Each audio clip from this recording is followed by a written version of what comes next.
ప్రభువైన యేసుక్రీస్తు నామములో అందరికీ వందనాలు.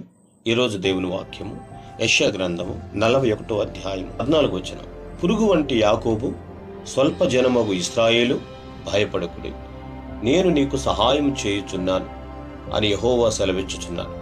నీ విమోచకుడు ఇశ్రాయేలు పరిశుద్ధ దేవుడే. పురుగు వలె ఉన్న యాకోబు అనే మాట మన బలహీనతను చూపిస్తుంది. మనం చిన్నవాళ్ళు, బలహీనులు.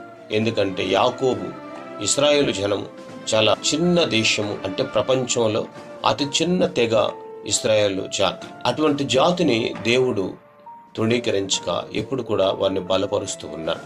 మనతో ఉన్న దేవుడు ముఖ్యుడు. దేవుడు ఉన్న చోట భయం ఉండదు. నేను నీకు సహాయం చేయుదును. దేవుడు మనకు తోడుగా ఉంటాడు. విమోచకుడు మన కష్టాల నుండి, బంధకాల నుండి విడిపించేవాడిగా ఉంటాడు.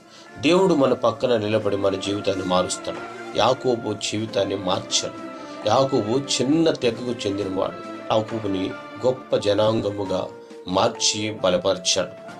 కాబట్టి మనము బలహీనులమైన, పరిస్థితులు కఠినమైన, దేవుడు మనకు సహాయం చేసేవాడిగా ఉంటాడు.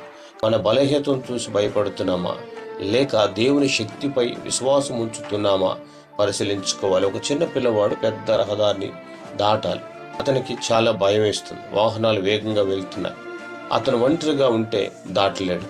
కానీ అతని తండ్రి వచ్చి చెయ్యి పట్టుకొని, భయపడకు నేనున్నాను అని ధైర్యంగా రహదారిని దాటాడు.